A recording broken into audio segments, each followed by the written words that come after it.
check this out, man. Something you said, something in this article that you just read from, it touched me, warmed the cockles of my heart. Because check this out.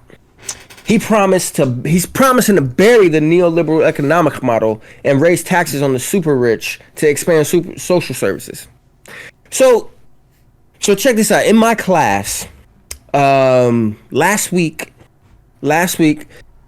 my students and I were talking about the U.S. withdrawal from Afghanistan.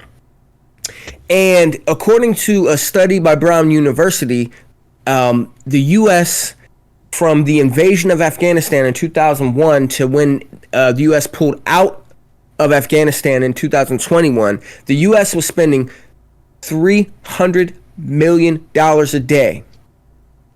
Now, so my students and I were discussing this, right?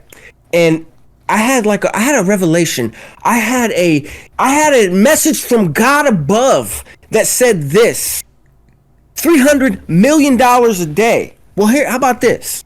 I said, how about this, students? What do y'all think of this, young world? How about if we give the United States, how about if we give every citizen in this country $1 million? How many, so there's about 330 million people in the United States of America right now. Mm-hmm. If you gave everybody $1 million, that would be the same that you spent an entire day in Afghanistan on the military, or whatever the hell you were doing there in Afghanistan. Think about that. If those Can you imagine? Yeah, if those numbers are correct, that is fucking mind-boggling. Yeah. Like, why not make every citizen a millionaire? Yeah. No shit. How about that? Like, I don't care if you're 0 or, a little month old, or I don't care if you're 100 million years old. I promise when I'm elected to give every American $1 million. Damn. Boom. How about that? I'm getting elected, my man. Shit. Immediately. Instant fucking win. Seriously, $300 million. Where did that money go? Yeah. And look, for what fucking... Look at the end result. Look at the fucking end result. The fucking Taliban are still in power. They took that shit over. It's like, whoop, here we go. But you know what, though? Because we were talking about in my class about the military-industrial complex. Mm-hmm. So, can you imagine the defense contractors and the former... military officials who join these corporations and who join these investment firms that have backing and have support in the defense industry? Can you imagine how much money they made from that stuff?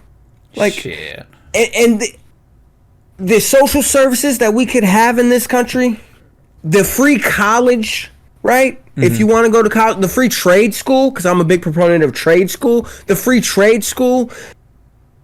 What's wrong with that stuff? What's wrong with giving, if you're going to spend $300 million a day, what's wrong with saying, hey, every American, you get $1 million, and we'll make it a law, we'll do something to make sure that inflation doesn't rise? Because these companies, and the landlords, they'd raise the prices. Oh, everybody's getting $1 million.